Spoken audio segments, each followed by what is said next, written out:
Hey everybody, welcome to the next episode of the Jake Fletcher Show. I am super excited to introduce to you guys today my guest who is somewhat of a living legend here in Miami, Lauren, aka Lolo Reskin. Welcome to the show. How you doing today, Lolo? Great, Jake. Thank you so much. Thanks for having me. Great to talk. Fantastic. Yeah, my pleasure. And Lolo is a record store owner here in Miami of the, I guess, foremost or most well-known record store in the land, Sweat Records, which is also an entity that's very heavily involved in the local community and the local music scene.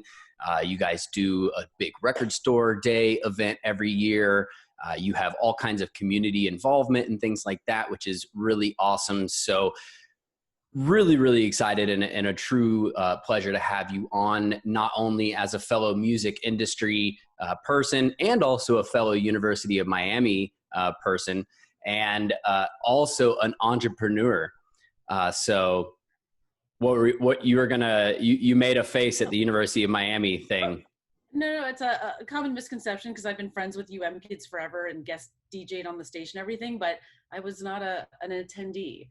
So I'm not a person, but I am a Miami native. So therefore have had a, affinity towards WVUM, especially for my entire life. And my part of why Sweat exists is actually because WVUM.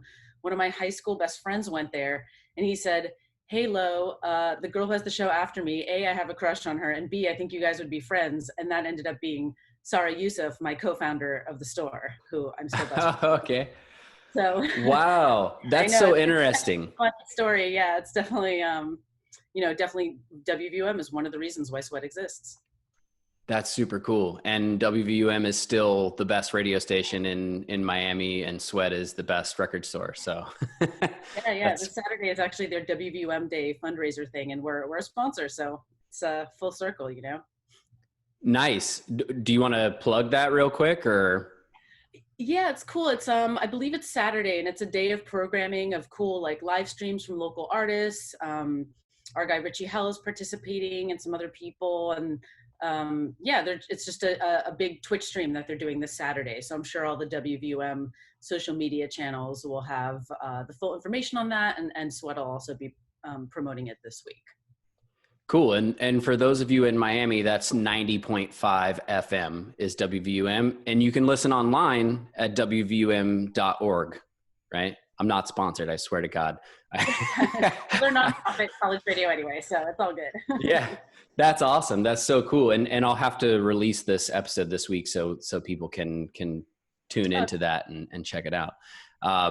So that's so funny that's a misconception that you get all the time, because Wyatt, who the producer of Telekinetic Walrus, it was also a misconception that pretty much everyone had, that he was a UM student, because he came down, we're both from Atlanta, he came down here to visit me at school, came down a few times, progressively staying longer and longer each time, and eventually just moved down here to the point where since we were best friends, he would always be on campus at the Rat drinking pitchers of beer while I was in class. So people actually, they associated us, but they saw him more than they saw me. So he was almost, even though he wasn't a student, he was more of like a fixture on campus, And it's a funny joke because he actually ended up being in my senior year yearbook and I wasn't in it. So I forewent the picture taking for the yearbook because I was like, I don't really care. I don't have any of my yearbooks from any time in my life. I really don't care. But he played a random acts of kindness on the show on the patio. So I guess somebody snapped a random picture of him and it ended up being in the yearbook. So when I got a copy of the yearbook, I just gave it to him because I was like, "Here, bro, you're in it more than I am." So funny, yeah. Anyone who does something that occasionally or often gets press, like, you just hope that nothing's blatantly wrong. And, that's something we've seen a lot over the years. We correct stuff where we can, but I mean, we really just cross our fingers every time we know something's coming out that there's not like giant misinformation in it or something. Cause we've definitely in 15 years dealt with a lot of different scenarios. Yeah, I can imagine, and I'd love to get into some of that. We also have another common thread. Your little brother Yeah. is also one of my best friends, which is funny because we work together, and I knew who you were before I ever even met him. But then Mhm. him and I became friends before I knew that he was your brother. Right. So Miami is a small town, big city. I always say it, I always will. Yeah. But you know, our friendship has really grown through the years, and he's a great guy, super Mhm. talented comedian, and you guys have a really talented family. Can you tell the viewers a little bit about, like, you have some literal historically important musical people in your family going way back? Yeah, we got a handful, and there's ones even further back that we're still sort of like researching the connections on. But our grandmother was actually one of the first female violin soloists that toured and featured with orchestras. I have several, probably like 10 or 12 at this point, pieces of vinyl, different releases that have her featured on it. She recorded a lot with the Berlin Symphony Orchestra, so I have a few of those. I have releases from Japan, sevens, tens, and 12s of our grandmother Joan Field playing violin, which is amazing. And there's scholarly articles about her and Wikipedia and all that. And then we never met him. He died long before we were born. But our great uncle, Alan Freed, was he's credited with coining the term rock and roll. He was a famous, infamous radio DJ who was one of the first people to integrate black and white music on the radio. He threw these famous Ooh. concerts in Chicago that like ended up in riots because they were integrated. So to have Wow. that kind of like history, like deep in our blood, has like always been a source of pride, because obviously like that was the future and he saw it all the way back then. So it's pretty great. And then our dad is a super incredibly talented Juilliard trained trumpeter, composer, plays a ton of other instruments. He just had the gift. And Daniel and I both joke that like that gift that our grandma and our dad like certainly had completely skipped us. I mean, we both kept tinker on things, but I realized pretty young that I wasn't going to be the virtuosi my grandma was. So, I'm 100% grateful that I realized so young that that wasn't my path, because then I realized that my path was promoting music and helping and uplifting music creators and being part of the industry and the foundation and spreading the word. So, all that feels so much more natural to me than the like, I got decent on guitar in the 3 or 4 years I played through high school and college. But that's great. The world doesn't need more decent musicians. So I feel like what I do now is a lot more valuable to the community, and helps so much other stuff happen. Yeah, it seems like kind of how you said the talent, so to speak, skipped you and your brother, but certainly the love for music and Oh, appreciation for artistry did not skip you guys, yeah, no. because you're at the in terms of Miami record stores, you're the top, and then your brother is an incredible comedian. I always have told him from the get, he's my favorite comedian in Miami. Not that I'm some, Siskel and Ebert of Miami comedians, but he's got that certain like je ne sais quoi of like, he's got it, so you guys have plenty of talent to spread around. And I'm curious, during that journey that you were making, realizing between not being as much of a player of an instrument and being more about the promoting of the music, when in your journey did you decide that you wanted to become an entrepreneur and actually start a record store?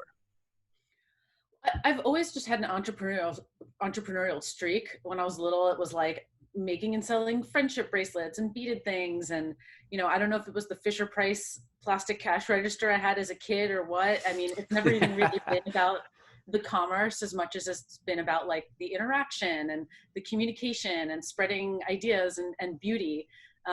So, you know, I did, when I was younger, dream of having a store. I didn't know it was going to be music. I just like thought the idea of, having a cool shop. When I was younger, I always think of going to the old science museum by Vizcaya, and like their gift shop was so cool, full of like astronaut ice cream and glow in the dark stuff and, little beautiful tchotchkes. And I don't know, I was always just sort of drawn to that. And then when, as I got older and got into music, whenever I travel, I would go to indie record shops in other cities that were more sort of like what I imagined that I wanted to be shopping at regularly. Specs down here was great, but it was still like a chain and still like very much everything for everyone. And I did always dream of having a cool shop that was very tailored for Miami's populace and tastes. So, I started working at the Virgin Megastore that used to be in Sunset Place in South Miami when I was 16 years old. And pretty much pestered them until they hired me. So that was great. I worked there for 6 years, and in that time saw so many things and met so many people and got so connected. That's how I met friends that I still text with on a daily basis, like the guys who started Pop Life before they started it. I met like famous people. I met so many different people there and had so many amazing experiences, and also so many moments where I was like, this is really cool. What if we had more local music? And what if it was easier to have an event here, engage with the actual music community? So, a combination of things sort of led me to one day just have hey, why don't I open a record shop? Because I've sold music to everyone in town. I know what people here like. I'm already a DJ, a street rep for indie record labels. I already had a bunch of hats I'd been trying on. And thankfully, Sarah, our WVM All Request Show DJ host, was in for the ride while she was studying for her bar exam at Law. So her and I got together, and that's how the magic started. That's awesome. And how long ago has it been since Sweat was founded? We, this month, actually, September, is when we filed our paperwork 16 years ago. And then we opened March 2005. So the store's technically been open 15 and a half years, which is bananas. That's crazy. And you guys have had multiple locations over the years too, right? We've mainly had the one we're in now, but I mean, we did start at a different location a couple miles down the road, which Hurricane Wilma completely destroyed in the fall of 2005. And, at the time we were devastated because we were just getting our groove on. The backyard shows we were having there were just so beautiful. These community events, and everything was on a really good stride. We were figuring out our business model, first year kind of stuff, and then the hurricane. So at first we were devastated. We had a temporary space in the back of Churchill's for a while, and then September 2007 is how long we've been at our current location. So in retrospect, the hurricane forcing the move was the best thing that could have ever happened to us, because Edgewater, where we were, is now a lot more built up and gentrified, and in a way just not the ideal place of where we'd want to be right now, and for the last many years. So we're really glad. We love Little Haiti. We've now been in Little Haiti for 15 whole years. We love the community. We love being a part of it. We're next to Churchill's, which has been there since 1979. And if you're an upstart business, being next door to a landmark is, one of the best things you could do, because, where's your store? Oh, Churchill's? Yeah, of course. Okay, we're literally next door in it, so that was really nice for the, establishing years of Sweat Records. And for those listening who might not be aware, Churchill's is a music venue. So you have the benefit of being next to a literal landmark, and also a business whose clientele are directly inclined towards purchasing your product, which is also pretty excellent. That's really cool. I didn't know that it was Hurricane Wilma that forced you guys to move, but I imagine that your rent would be somewhat considerably higher in Edgewater than it is in Little Haiti at this point in time, which would probably make things difficult, especially during the pandemic, which I'd love to hear about. If you want to speak on what's it about, what's it like being an owner of a brick and mortar business right now during a 100-year pandemic? Terrifying. No, the one main thing that I credit Sweat's longevity to is adaptability. I am not afraid of change. You know, it's inevitable. You can't run from change. The only thing you can do is look at your situation and see the best way forward and adjust accordingly. So that's always been a guiding philosophy. I mean, when Sweat first opened, we were 50-50 CD LP. That wouldn't work now. Nobody has a freaking CD player in their car, computer, Yeah. or life, except me, because I still archive stuff and it's still a USB I have to plug in. So, you know, we're almost 100% vinyl now because that's the format people want. So we you know, we're adaptable. And, you know, the main reality of the physical music industry is our margins are slim. It's just how it's been forever. You know, we do as much as we can to get around that. We buy direct from independent record labels because we get better prices that way, and are able to, like, you know, keep our prices totally like fair and in line with everything. And so, but because of that, we've always like specifically angled to have a space with cheap rent, because we're a destination. We don't need to be on Biscayne Boulevard. People will come to us, right? We're in every travel guide to South Florida. We're in every record stores of the world guide. We get tourists from all over the universe during normal times. So we have a space with affordable rent. And unfortunately, even though our landlords haven't given us a break during all of this, we've still been able to figure out making it work and fundraise. And the best part is we actually, over the years, Miami, you know, is such a transient place with friends and fam and people all over the country. We've still had people saying, hey, I love you guys. I live in, you know, Chicago now, but I'd still love to get my new releases from you or whatever. So we actually had built an entire online web store, and we're launching it in early March when we were about to celebrate our 15-year anniversary and throw a big year of parties and festivals. But, you know, clearly that didn't happen, but thankfully we already had a functioning web shop, and all we've done since is just build it up, add product, make it better, better categories, better tabs. Like, it's actually a really dope web store now. And thankfully all our, you know, most of our regular customers have like pivoted perfectly and just shop there now, either do curbside pickup or we send it out to them. So, you know, we're hanging in. We have a, you know, a variety of things we've been doing to make it work through all this, and it's been working. We're very proud. That's awesome. And it's inspiring to hear, you know, you have these loyal fans that have, wherever they are in the world, they want to go to Sweat. They want to get their music from Sweat. And I know personally, when I used to live around the corner, it was a thing to just walk over, grab a coffee, browse the records, hang out. You never knew who you were going to see that you knew up there, you know? So it's also kind of, a little bit of, what am I thinking of? Safe haven. It's a little bit of a safe haven for Miami's arts and music crowd, I feel. And you guys, what's your web store, just so people listening can check it out? Sure. It's shop.sweatrecordsmiami.com. And it's really cool. We have like a bestsellers tab, which I love that, you know, retail aside, it shows concretely that people in Miami have excellent taste in music and like don't just listen to the like 3 stereotypical genres that people associate our city with.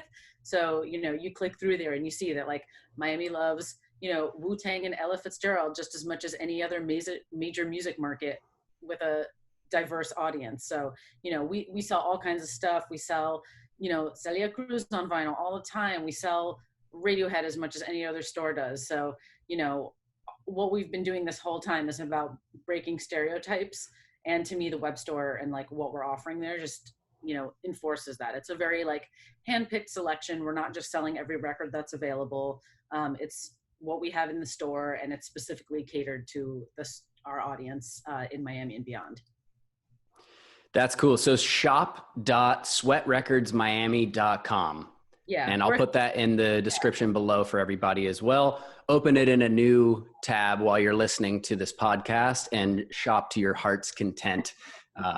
It'll be lovingly hand packaged with like notes and stickers, and it's cute. Like we really gotten great feedback from people who like love getting their packages from us. So I love it. I'm going to buy one. I'm going to buy some packages soon. And you guys really do a lot in terms of supporting local artists too, because I know our Telekinetic Walrus t-shirts you guys had up at the store and were selling them for us for a long time. Otto von Schirach, Afro Beta. I'm sure there's plenty of other local artists. You guys sell their merch and of course their music. Describe to me a little bit in terms of your perspective. because I personally feel like the Miami music scene is somewhat cyclical in nature, at least in the kind of, I don't know, 14 or so years that I've lived here. I feel like when I first came here, it was on kind of a downward trend or hill. You know, there was, of course, all types of people listening to all types of stuff, but in terms of live music, there wasn't a full spectrum of all these different types of music you could go see live. And then there was an uptick for a while, and you just wildly talented musicians playing all kinds of fusion genres and stuff. And then I feel like sort of when the stage Miami closed, not that that was a direct causation, although perhaps maybe some correlation, when the stage Miami closed in like 2017 or something like that, I feel like it started a little bit of a downward trend again in terms of the quantity of live music that you can see in Miami. The quality is always there. Miami has insane talent, but the quantity, the amount of venues, and that directly affects the vitality of the live music scene and local artists, local musicians' ability to make a living, quite frankly. In your perspective, what has that that sort of spectrum of whether you see it cyclical or not, but that journey of the Miami live music scene, since you've been in the scene in your context, what does that look like, and where do you see it going from here? Well, obviously the pandemic's changed everything. And, you know, in our city, since I'm born here, right? And I wanted to go to shows since like the day I realized you could go to shows. So there's always been peaks and valleys, right? There's always been periods where like, oh, wow, there's so much stuff to do. Oh, okay, things tapered off a little. And, you know, I think that's natural to an extent. We've always needed more venues. So anytime we have less, it's not good. And right now is like incredibly crucial to that point. And that's why we've been telling people to get involved, signing petitions and contacting the Congress people about the Save Our Stages Act, the Restart Act, and all these other, national pieces of legislation that are intended to support live music venues. It is a fact that live music was one of the first things to start. It's going to be one of the last things to come back. So there just needs to be support if we want to have the same kind of level of live music that we had before the pandemic. One overarching trend though is that our Miami's audience has grown. Like it's a fact. I mean, the influx of people moving in, the ages of people coming in. Miami's audience is just bigger than it's ever been, and you can see that because like the Fillmore gets tons of shows and AAA, and like these bigger venues are thriving, which is great. We definitely need more support for the middle tier venues, the Churchills, the Gramps, places like that. Miami could absolutely use more live venues. It's not an easy industry. There's so many things about it that make it a little challenging. I don't really know what to say about it. I commend everyone who's running a venue. It's not easy. I mean, Sweat is a venue. We're an all ages space. We're a community space. We're not really like a, high revenue sort of, like most of our shows are free or cheap or by donation to the touring acts. So I think there's a place for every kind of venue in a scene, and we definitely fill our role. But Miami absolutely could use more venues. And yes, we are worried about what might happen after the pandemic, because as you see, like a whole lot of beloved local businesses have already shuttered in these last 6 months, and we just don't want to see anymore. And yeah, obviously that's a part of the ecosystem that like helps artists live, create, and work, because the music industry is 100% different than it was 5, 10, 20 years ago. I mean, it changes constantly. So the fact that, bands can't play right now is absolutely tragic, because that's the majority of most groups' income. And that not only supports a band, it supports an ecosystem. It supports their tour manager and their tech people and their lighting people, the venue and the sound and the security and the bartenders and the da-da-da-da. And it just reverberates. And that's why like saving it's so important, because it is like a giant sector of our economy that is affected by this. Yeah. And in a lot of states too, those ancillary jobs are actually union jobs, like stage techs, lighting people. like you said, it's a huge part of our economy locally and nationally and really internationally, which one thing I've kind of thought about is in terms of the global live music scene. Mhm. Acts that are outside of the United States have a distinct advantage right now Right. because a lot of countries kind of have their act together a little bit more in terms of the virus. We won't get too political, but you know, we're going to have 200,000 people dead in this country pretty soon. 1,000 something people a day are tragically passing away. How much of it could have been avoided is you know, up for debate, I suppose. But certainly, you know, we have absolutely the worst approach. Again, not to get too political, but I think people Well, can we just kind of have get to a vibe coordinate. of 100%. And so, and also too, I was going to say one thing that popped into my head while you were talking was Grand Central was another really big loss for the music scene here. And that wasn't during the virus. That was years back. That was closer to when the stage shut down. But those were kind of the canaries in the coal mine, so to speak, that when those kind of closed down, for me, that was a big red flag that was like, oh, we play at both of those venues and we get paid pretty well when we do. And now they're not around. Where are we going to play? And that was a big impetus for us to start to tour more. So now you have international acts, of course, that they can tour other countries all around the world, get paid, and maybe do okay or maybe even better than before, potentially in certain countries. Then you have your national acts in the US that if you're just a national act, not touring internationally, you're severely limited to what you can do in terms of performing right now, unless you're in certain states. So I think there's a lot of, I guess, inherent inequity in terms of what types of acts can actually even be making money right now.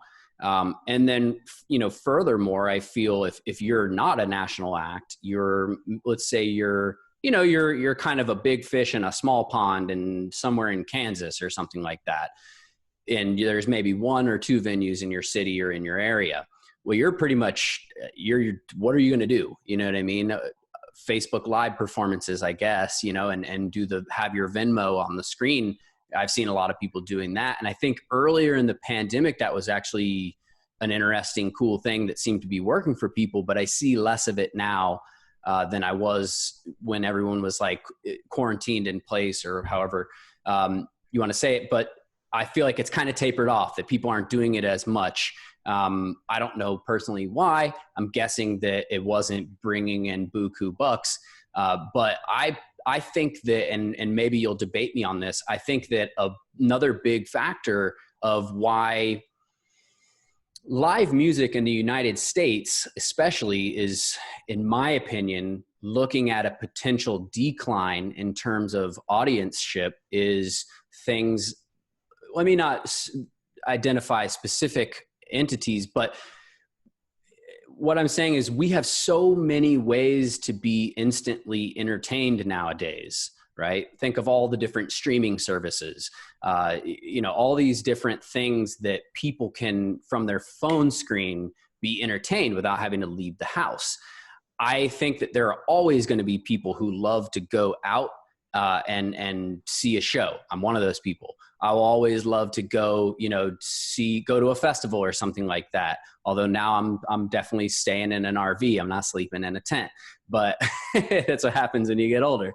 But I think that all these, you know, Netflix type things are making some percentage of the population a little bit more either hesitant to go out or maybe just downright complacent and like, what am I going to go get dressed up and go do this and that out and go blah, blah, blah, when I can just Netflix and chill. What do you think about that theory? I think it's too soon to actually see how things are going to shake out, honestly, because, you know, for every like several people of one age group that like decide, oh, I'd rather just Netflix and chill, there's like a new generation of kids that haven't gone to shows yet that like are dying to. So I feel like there's going to be some shakeout in that, you know, again, like, I don't know how safe I'd feel going to a concert right now. Can I not wait to do it again. I am so excited. Like I got to go to like a taping of a live stream, and that was exciting. So I think there is still a giant appetite. I feel like, once it's safe, it will be a thing again, just like everything else. I don't know. I don't think that people will completely divest from real life experience to stay home on their couch. I think also, one sentiment I have also seen is like, wow, every time I was like cranky because I ended up at a bar later than I wanted to, I regret, because now like I would kill to be at a bar, late at night having a good old time. So, I think there's a lot of different perspectives, and until we're at a point where like the country is open for business again, until there's a vaccine, until, whatever, like it's just going to be hard to see because there's still so many variables in place. It's the most unique situation of our lifetimes. So, and, with how often the music industry changes and stuff, it is a good time to make change happen. We'll see how it's going. Those two venues you mentioned that closed down in Miami, it wasn't because they didn't have audiences. It wasn't because they weren't booking good shows. It's because of real estate. So, I don't like mourn them as losses for the scene. I see them as part of calculated deals that the building owners made. And so, those are more personal decisions. I, again, will always wish that Miami had as many venues as like an Austin or a Nashville. Because as you said, there's so much talent here, it would fill. Yeah, and me being in real estate too, I have a very nuanced opinion on the whole topic of between gentrification to the commercialization of downtown areas, and real estate is also something that is very cyclical. You have your peaks, you have your troughs, you have your expansion times, and there is absolutely a science to that side of real estate. And what's interesting to me is, and there's no answer, anyone who acts like they have the answer to it all, to me, tells me that they're, the fool pretending to be wise, because there really is no answer to it. But what's interesting about it, I find, is the dynamic between, okay, we have these groups of people who have resided in this area, right? Speaking of in terms of gentrification, or you could say, okay, we have these types of businesses that have been in this area, right? That have existed in this area for X amount of time, right? Decades and decades. And then you have a new push of people wanting to come in and invest in these areas. And there's really, we have the ocean on one side, we have alligators on the other. So there's only so much space for everybody, which plays into it a lot.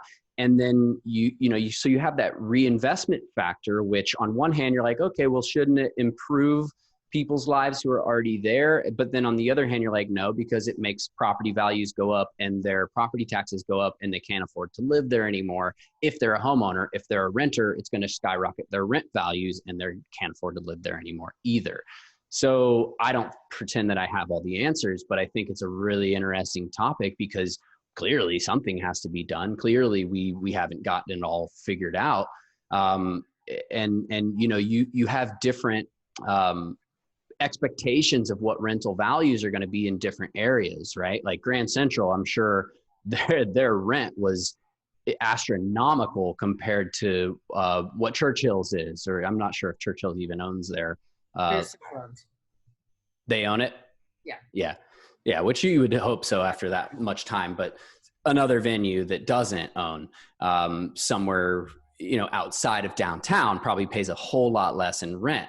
Now the other side of it though is that, what do you do with these people? What do you do with these businesses? Where do they go? How do they reassemble into society in a different location in a way that doesn't denigrate or demean their culture, their significance, their existence? You know what I mean? So it's a really, really interesting scenario. And I think one thing everyone should be able to agree on is that we need to start thinking about it a little more creatively, and there needs to be better communication, because you can't just have the real estate developers calling all the shots, right? It affects so many other people beyond their own bottom line. To us, one thing we'd love to see more of in Miami, and we know there's lots of groups working toward it, are community land trusts, not only for personal residences, but for commercial property as well. Because, I actually have like, along the way with Sweat's moves and where we are, and we actually were given wrong information last year, so we thought we were going to have to move. So we've talked to a ton of people, and we're also the type of business that we get approached by real estate developers on the regular who are like, oh, Sweat Records, you guys would be such a great fit for the product mix for my development that I'm working on.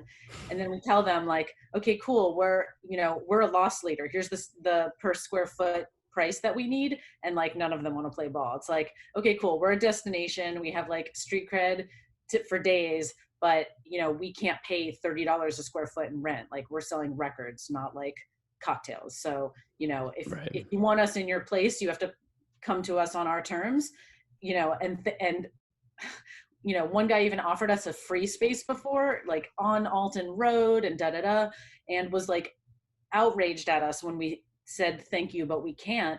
We know what our business model is, we know what works, we know what like would take resources away from what we're doing. But I drive around, I call empty store lease numbers a lot just to see what they're asking for places, and a lot of it's just like totally insane. Like, I personally feel that the entire commercial real estate market down here needs a hard reset.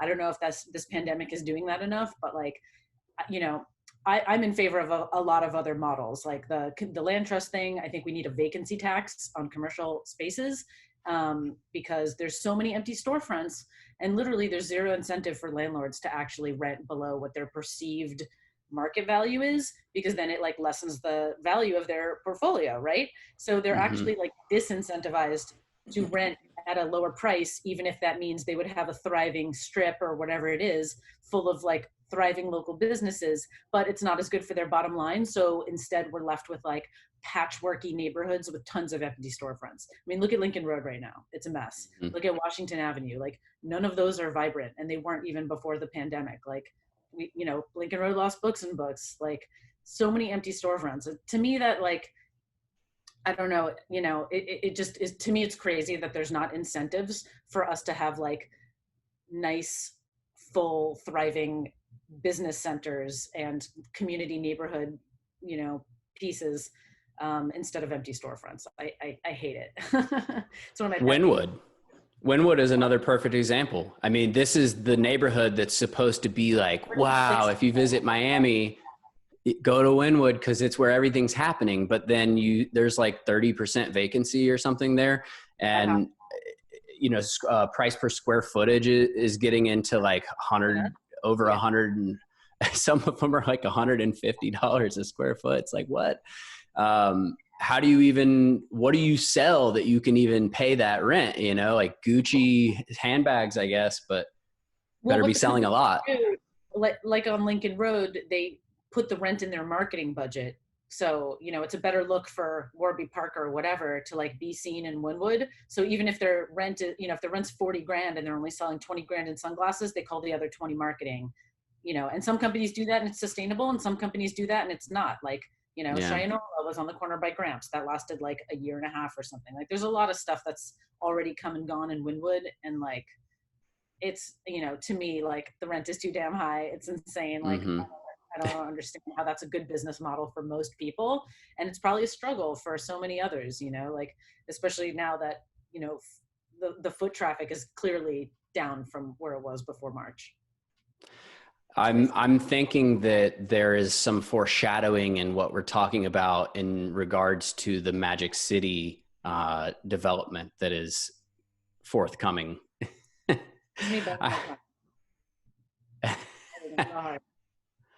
Yeah, we'll just bookmark that one. Yep. It's, do I think that's the best thing for Little Haiti? No, I do not. Yeah, as a longtime Little Haiti resident and now realtor, I agree. I think that, and another thing that kind of pisses me off is the facade of like, oh, well, we're creating X number of jobs for the underprivileged community. And it's like, first of all, you know, F out of here with your patronizing attitude. Second of all, you know, okay, so you're creating X number of jobs, but you know, how many of those jobs are going to actually be given to the people in the local community right there in that neighborhood? And how, what's the sustainability of those jobs? Are they long-term jobs, short-term temp work, seasonal? What is it? Hourly? Who knows? Benefits. And then how many people are you displacing, right? How many people are having to move further out west? And that's another topic in, or another aspect of the overall topic or subject of relating back to venues as well. One thought that I've had is, well, okay, you know, venues downtown and stuff are closing down. So I guess venues will just move further out west into like the warehouse districts where things are cheaper. And hey, I've been to plenty of shows at warehouses that were dope, you know, and so that would be cool. But then when you really start to think about that, well, okay, how feasible is it for the audience to get way out off of Chrome Avenue or whatever, you know, which is, if for anyone listening, that's next to the alligators. How feasible is that, right? And how much benefit does the scene get, and local musicians and the audience too, because they're all one symbiotic organism, if the venues are way, way out there, you know, like, yeah, rent's cheap, but you know, how much traction are you going to be able to get, you know? And I think that brings back into the conversation this need for there to be a better communication between the government and the people.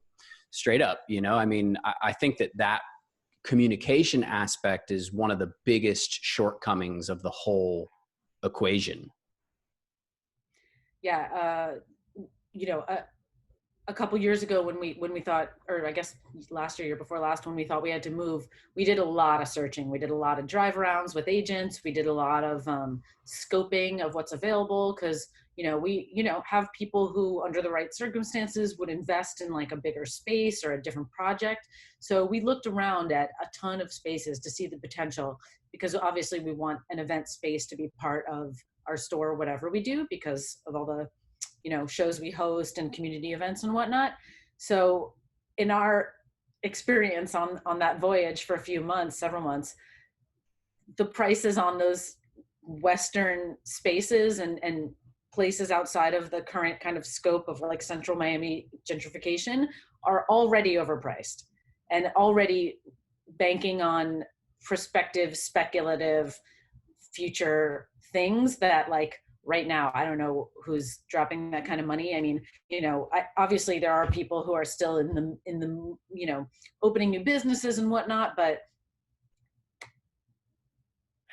again, a venue is a very specific thing. You have to have the right amount of space, not only for, your capacity, but you also have to have a complementary amount of like milling about space. I forgot the actual term for it, but like, if your venue holds 400 people, you have to have space in your like lobby and area for like 400 people to, eat shit before the concert. So you have to have that, you have to have the right amount of parking. It has to be like all to these specifications. So, finding that magic mix right now from someone who doesn't want to sell you a warehouse for like a gajillion dollars, that's the hard part, If you come across any of those spaces, let me know. We can like check it out. Yeah. But, in a perfect world, there would be, more like community development agency funds for that kind of stuff. There would be more structures available for land trust type scenarios where if we spend all this time and money building something, we want to ensure that the community has it forever, not just for like 20 years until the neighborhood gets extra cute and like the developers move in. So, I feel like, these things aren't radical, they're practical, they're done in other cities and other states. It's just a ton of work, a ton of investment, and we've yet to find like the exact right, pot of people that could kind of bring that together. It's a dream for the future, certainly. That plus a roller rink. Oh, a roller rink. Okay. Are we doing roller derby or? All of it, man. Think of a roller rink in central Miami would slay. Like, you could have roller derby, you could have roller fitness, you could have DJ nights, you could have like everyone and their mom's birthday party. It could be the coolest, best place in the world. I still drive 35 minutes to go to Super Wheels in Kendall, which is amazing, and I 100% support them. It's far. I'm just saying if there was a rink in central Miami, it would be quite popular. I'm about that life. I think, we don't need Bayside Marketplace anymore, just roller rink, Bayside roller rink. How cool would that be? They did that around the fountain there a few times, that bay skate, and it was really fun. So, but we need it to be climate controlled because not feasible all times of the year. And you're going to have shows there. You want rain to be a non-factor. I am very much behind this idea, and I will, I'm filing it in my memory bank. So maybe I can help to play a part in facilitating it sometime. Going back to the fact that Miami has so much talent, so much musical talent, artistic talent. I mean, you name it. We have so much talent here. Dance talent, theater talent, all the talent.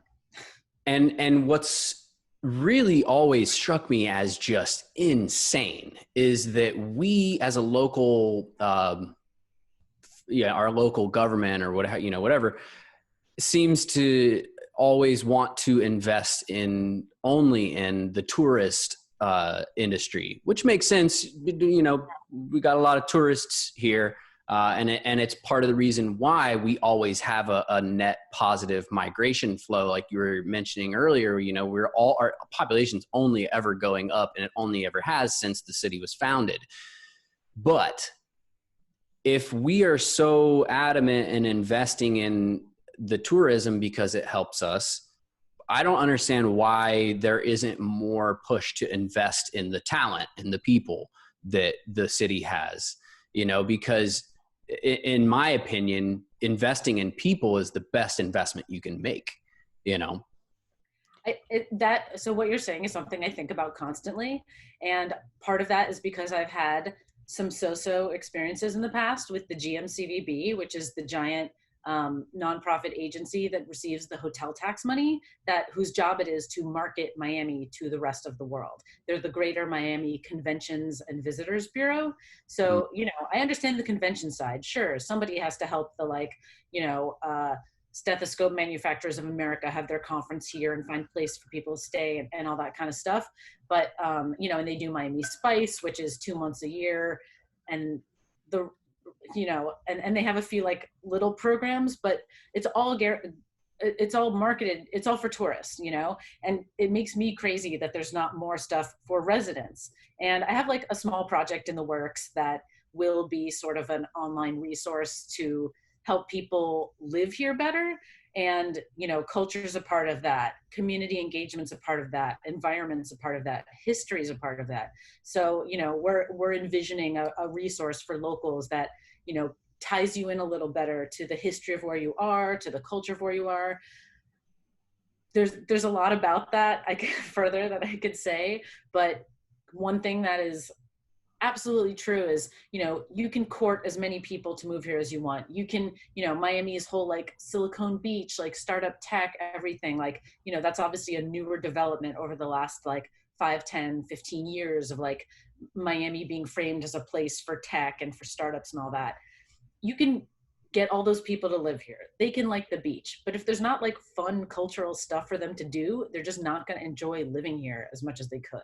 So, we want people to become more engaged. And, for years now, I have said that Sweat is essentially a mini, tourism/residence bureau, because when, so many people, and I'm sure you can relate to this, if you were going to visit a city, you'd probably want to stop by a record store because you would see the posters of the upcoming shows and some flyers and, catch a vibe or meet somebody or find out what's going on.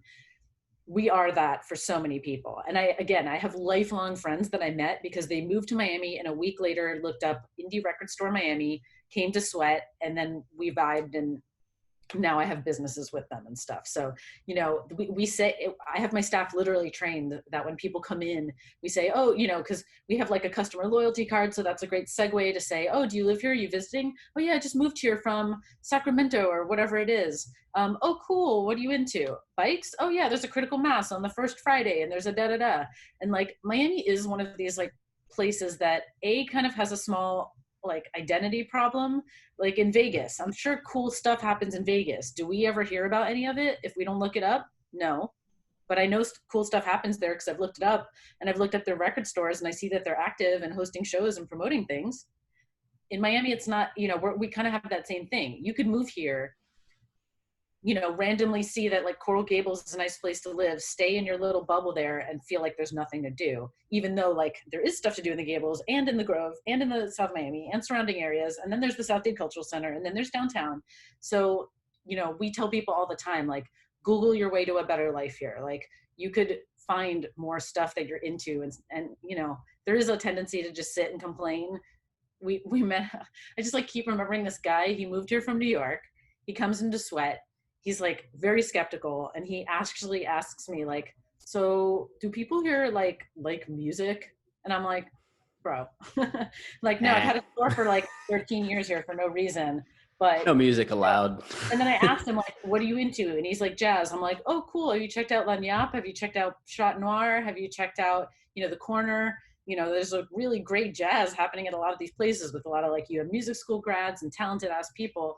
And he's like, oh, I live in Doral. And I was like, okay, well, you basically, if you're from Brooklyn, you just moved to like outer Long Island. Like and that's your fault. I'm sorry, but you are going to have to drive to see some stuff, but there's great stuff to see if you just like make the effort to go out and do it. It's like, you have to go into the city for the culture. That's not a unique to Miami problem. That's right. It's basic. So, we do our best to educate the people that come in. We do our best to direct people to things that they would be into. It's not our job, but we are happy to do it. Yeah. Is there a name for the project that you're working on that we can know? Yeah, it's the Residence Bureau, because we have the Tourist Bureau. Why isn't there the Residence Bureau? So, okay. Yeah. Cool. I'm like, cool people working on it. And, I just want there to be a little reservoir of, local knowledge and history and, old businesses, and give them the credit for like, being in Miami for a long time. And I'm not even talking about 15 years like Sweat. I'm talking about there's like Pittman Photo that I think's been around since like 1926 or 39. There's, so many cool places and companies we could be supporting. And we need to support them. Otherwise we're going to lose them. Like they just posted yesterday that David's Cafe on the beach is closing after 42 years. That's sad, and this isn't, a story we want to keep seeing in the headlines. So, again, the project's still in baby steps land, but it's just a resource we want to create as sort of an easy thing to point people to help them live in the city a little better. Yeah, that's awesome. I really support that. I would love to get involved with that, and cool. Definitely, keep me in mind for anything I might be able to help with. And as soon as there's any kind of link or something where other people can get involved, let me know, and I'll put it on this video so that people watching this in the future can get involved or get learned about Miami. Yeah, I feel like there's this sort of new middle generation of folks like you and I and so many others who, we're in our like 30s, 40s. We've got roots here at this point. Like, we didn't just get here. Like, we have like a community, we have roots, we care. I'm trying to work on mobilizing more of those people into A, sharing knowledge, and B, helping to make change. So, with Sweat, like, we do get involved politically. Like, we're definitely going to be helping promote, we always help tell people to vote, especially now that we have an important local election coming up. We 100% support Daniela Levine Cava. We think she's amazing, and we really hope that she's our next mayor. Yeah, definitely. I think it's so important to be involved, especially locally nowadays. Of course, the national elections are important, but I think people really undervalue the importance of local elections because, like they say, think globally, act locally. And that's really true because you could be the most globally informed and active person, but if your own community is falling to shambles, then what's the point about caring, about all these other things that don't even affect you? You need to think globally, but act locally and get involved locally in your local government and your local communities, your local record stores and residence bureaus. And another thing you guys do that I've always loved seeing is the Miami Girls Rock Camp. Can you tell us a little bit about that? Sure. My one of my oldest friends and my co-owner currently of the store, Emily Milgram, she's one of the founding directors of the Miami branch. It's a national movement, international actually. There's rock camps in, Iceland and Germany and all over the world. And the Miami Rock Camp, they started, I believe, 6 years ago with a couple other, volunteer founders.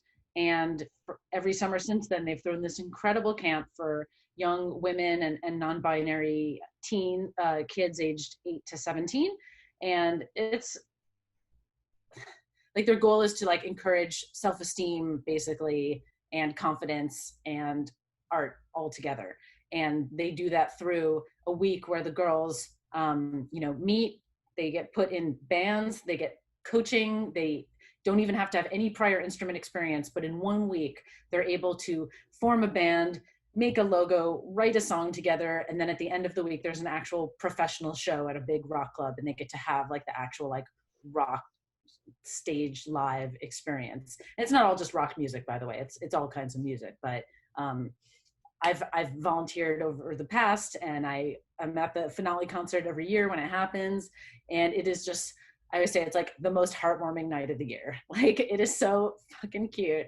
It's like your heart just explodes watching these young girls. But some of them, the first day of camp, were so shy they couldn't like say sentences out loud to people. At the end of the thing, they've got cat ears and glitter eye makeup on, and they're just like rocking out. And I've watched it be life-changing to so many of them. And there's like, I don't even know the number, but every year it's like 50 to 100 adult volunteers, all women, showing these young girls that, they could take care of any part of the operation of all this stuff themselves. And, just leading by example. And it's great. Like every year the counselors are so touched and the kids are so touched. The last day is always like the day where everyone's just like in tears. And that's beautiful and it's human. And I think, God, we just need so much more of that in the world. So I applaud them 100% what they're doing, and I'll always support it. I can't even put into words how amazing I think that is. As somebody who I was a music teacher for 10 years, and I actually also taught at School of Rock, where I was I would lead bands and teach individual students, but also teach groups, and you always had those handful of girls in the class. And there was always a dynamic of, they felt like they obviously could notice that they were one of the only girls. And there was that dynamic of, hey, I'm a girl and I'm in a room full of boys. But at the same time, there was a level ground created by the music and created by the performance aspect of it. And I think that it's so important to have that representation for young girls like the Miami Girls Rock Camp creates, because there's not enough representation for young girls and young women out there to see, okay, maybe this is a male dominated industry right now, but it doesn't have to be that going forward, and I can play a direct hands-on role in that. It's just so critical, I feel. Yeah. And also we are working on that at an adult level. I'm on the board of the Florida chapter for the Recording Academy, which is the Grammys organization, which is a nonprofit. And I've been a member and a governor for about 10 years. And to me, the Grammys is actually like the least interesting thing they do, because they do advocacy, they do education, they do Music Cares, which is to me like one of the most amazing programs for musicians in the whole country. They support musicians affected by natural disaster. They gave out millions of dollars in rent grants during the pandemic already. They help musicians going through recovery, recovering from illness, and they write grants to working musicians. And it's amazing to watch and be a part of that. And one of the biggest sort of movements within the organization right now is like making a higher percentage of our membership women. So, every year there's a new membership class, and, we have a specific like women of the board committee, and we're working to increase the amount of women that we bring on. That's awesome. I personally think that women should be really the ones controlling most things. it's, I say that like jokingly, but I actually honestly truly do believe that too, because like, guys, we've had our time. We've been controlling things for most of the history, and look where we are, things ain't going so well. It might be time to let up on the reins a little bit and give some control over to more level headed. At least just all anyone's fighting for is like half and half, right? Like we just want it to feel equal and feel more represented, because we are half the population, and women obviously are capable of as many amazing things as men are. So as many or more. It's just been, we haven't been pushed toward that, and now we're pushing. Yeah, I'm all about it. On that similar note, I wanted to ask you about being a female entrepreneur, and in the context of being a female in the music industry, and also being a female entrepreneur on the ground and, owning a brick and mortar store. What has your experience been? Do you feel like there has been a disparity in how your reactions from people, seeing you as a female business owner, or your experiences with people, how people have treated you versus what you think you see from male counterparts who are entrepreneurs as well? What's your take? What's your overall?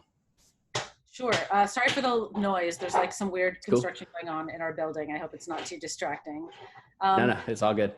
Yeah. I've actually always seen it as sort of like, I don't want to say like superpower, but when you are a woman in a male dominated industry, you can tell a lot by how men treat you, how they treat their business and the rest of the people in their life.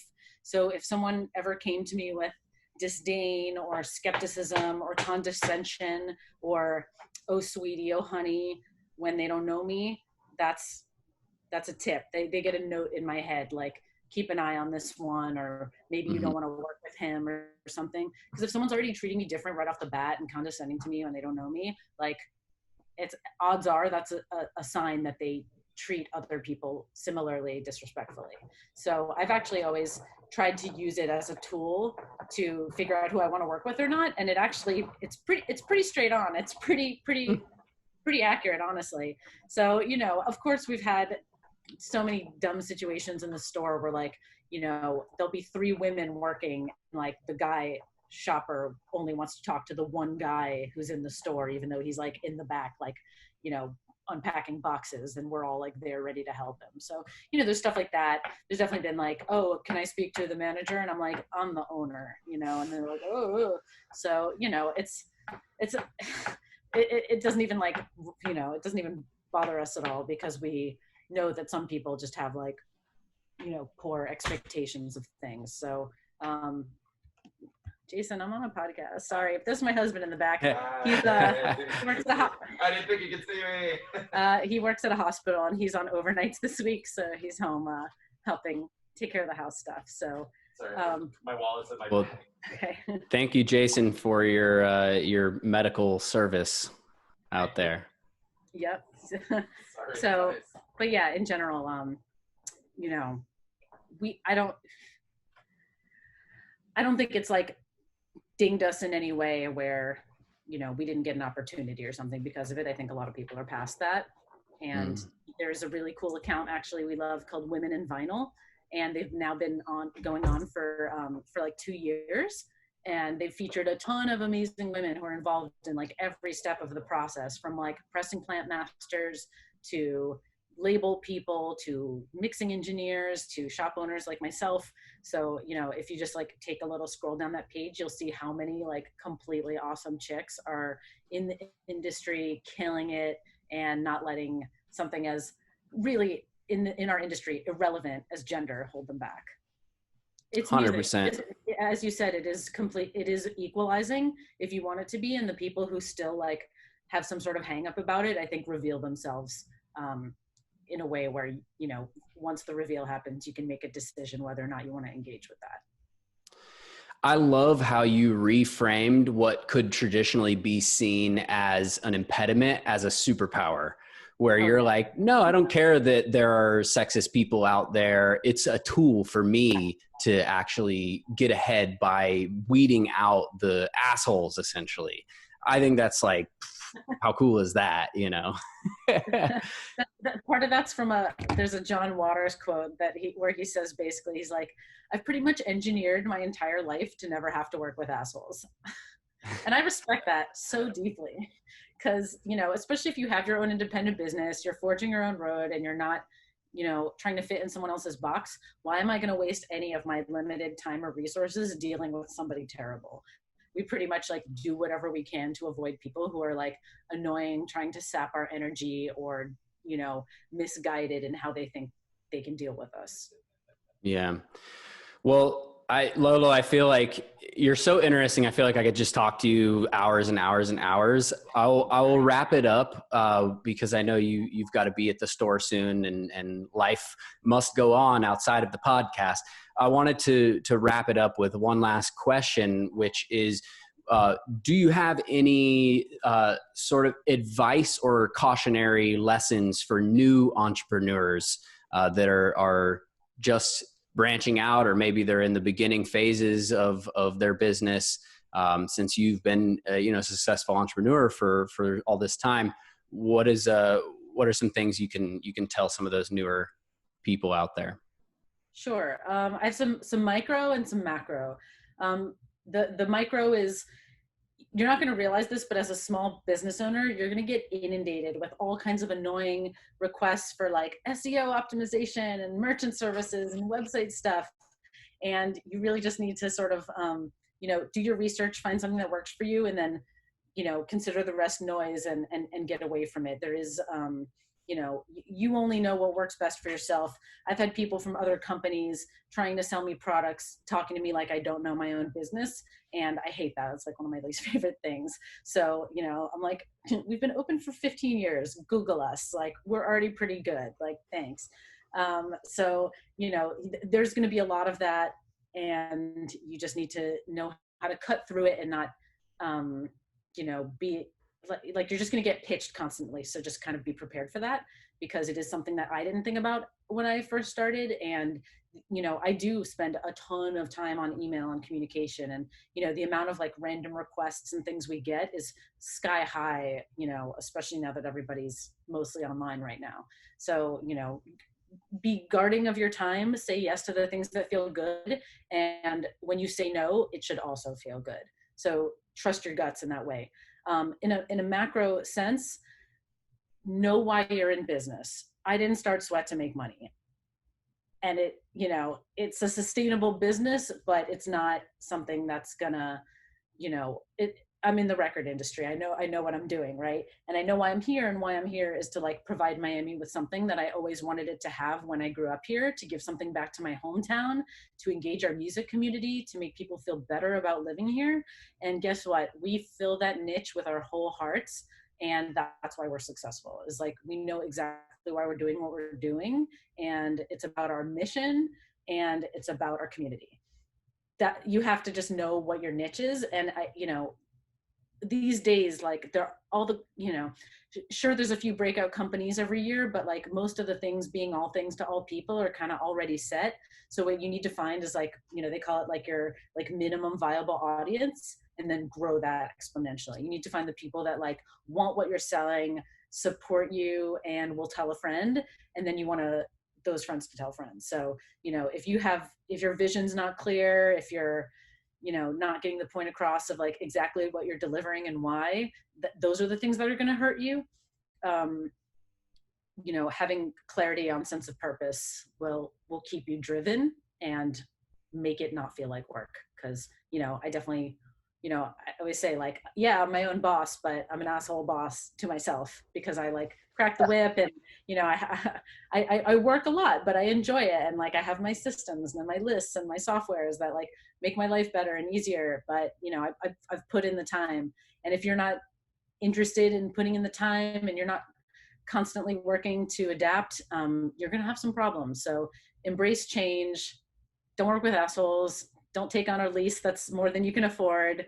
And I think those things alone will like set you on a decent path. And also ask for help when you need it, because, you know, don't be too cool. It's not a good look to just like flounder in silence when there's people around you who would support you if you ask them. So there's a lot of like varying advice, but after all these years, we just have so many like, wait, don't do that. And, you know, we've seen so many mistakes. We've learned from our own mistakes. We've tried to take it all, analyze it regularly and see where we need to correct. You know, if you're not doing that, you're doing yourself a disservice.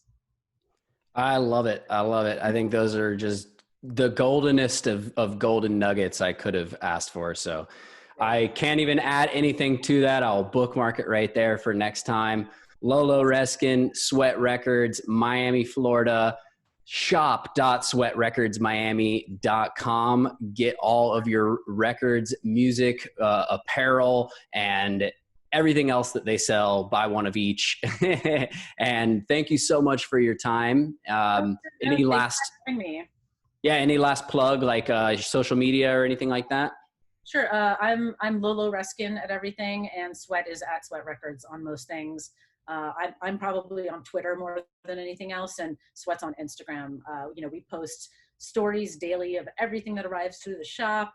We've been killing the game as far as just like stocking amazing stuff and getting it to people. So, you know, we're really just proud of what we've been able to accomplish online during our longest closure ever, 3 entire months, from March to June. So, you know, we're back open. We have limited hours, or not limited, but we're open 12 to 5 Monday through Saturday. People can come see us with a mask. I'm happy to report that nobody's been an asshole about wearing a mask yet. Nice. And hope we can continue that streak of everyone being super chill and nice. We just had our first little record store day, so, you know, we're just going to keep going, and hopefully Florida's leadership gets it together, or there's a vaccine, because we can't wait to, you know, as soon as this is over, throw another giant sweat stock block party and gather and celebrate. And I will be there. Thank you. Thank you so much. Everybody go visit their store, help them out, you know, financially, you know, cushion them a little bit if you can to get through all this craziness and get some great music. Exactly. So thanks again. And thank you all for listening and watching. This has been another episode of the Jake Fletcher Show podcast. And I will catch you guys next time. Sell smart, buy bold. Peace.